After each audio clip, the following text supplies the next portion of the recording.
Olá, hoje vamos direto ao ponto com o capítulo 17 de Jeremias. É um texto, assim, denso, sabe? Que confronta a gente com a permanência do erro, a escolha sobre onde colocar a confiança, a complexidade do nosso interior e até um mandamento bem específico sobre o sábado. Vamos analisar isso mais a fundo. A coisa já começa forte, né? O pecado de Judá. Nossa, descrito como algo gravado com ponteiro de ferro, ponta de diamante. Exatamente. Não é algo superficial, é entranhado no coração, nos altares. Impressiona essa imagem de algo quase impossível de apagar. Exatamente. É uma marca profunda.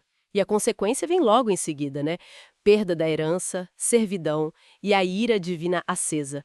Mas o que realmente salta aos olhos, eu acho, é o contraste brutal que o profeta desenha logo depois. Que é a questão da confiança, certo?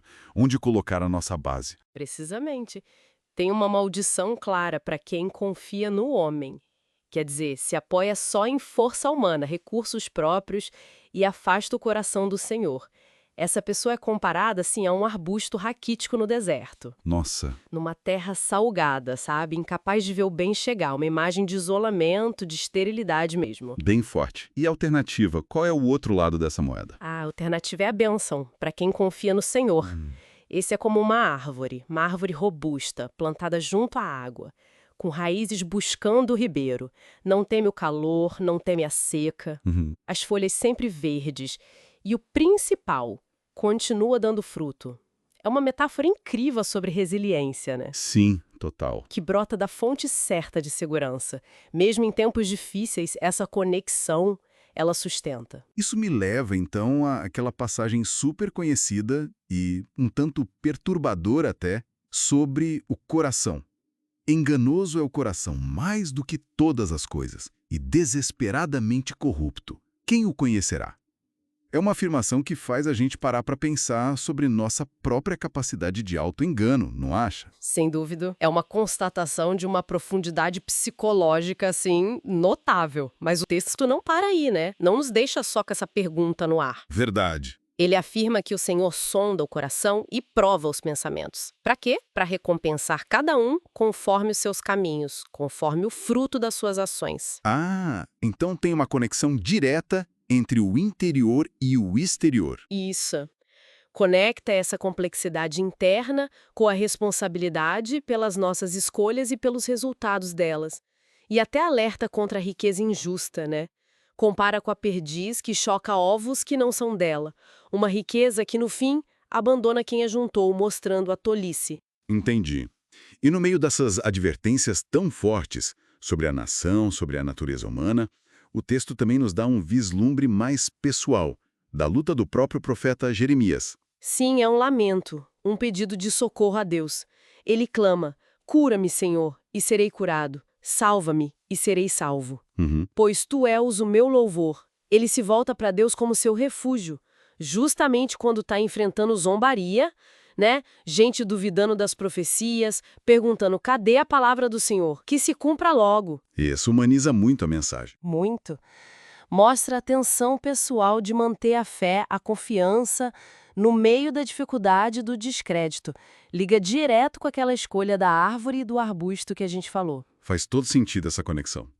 E aí, depois desse momento mais íntimo, o capítulo volta para uma instrução bem prática, quase um decreto mesmo sobre o sábado. Exato. É uma ordem direta que devia ser proclamada nos portões da cidade.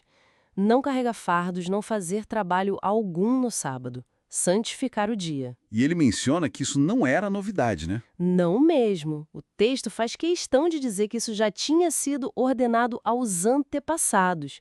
Mas eles não ouviram nem inclinaram os seus ouvidos. Pelo contrário, endureceram a cerviz. A desobediência era um padrão antigo. E quais eram as consequências ligadas especificamente a esse mandamento do sábado? Eram grandes, enormes. A obediência ao sábado é apresentada como a chave para a continuidade, para a prosperidade de Jerusalém. Promete reis no trono de Davi, povo habitando a cidade para sempre, adoração vindo de toda parte. Funciona quase como um termômetro da fidelidade da nação, entende? Um teste, então. Um teste decisivo. E a desobediência, por outro lado, levaria a um fogo que consumiria as fortalezas da cidade. Então, um ato semanal que pode parecer simples se torna um teste vital da aliança e da confiança do povo em Deus. Ok, então, recapitulando um pouco, a gente viu a gravidade do erro quase que gravado na pedra, né? A escolha crítica entre confiar na fragilidade humana ou na providência divina, com resultados totalmente diferentes, como o arbusto seco e a árvore cheia de vida. Isso. Refletimos sobre a complexidade do nosso coração, que só Deus realmente sonda. E vimos como um ato concreto de obediência, como guardar o sábado, se torna um sinal vital dessa confiança, com consequências enormes. Exato. O que nos deixa, talvez, com uma reflexão interessante para levar. Pensando nessas imagens poderosas da árvore resiliente e do arbusto isolado.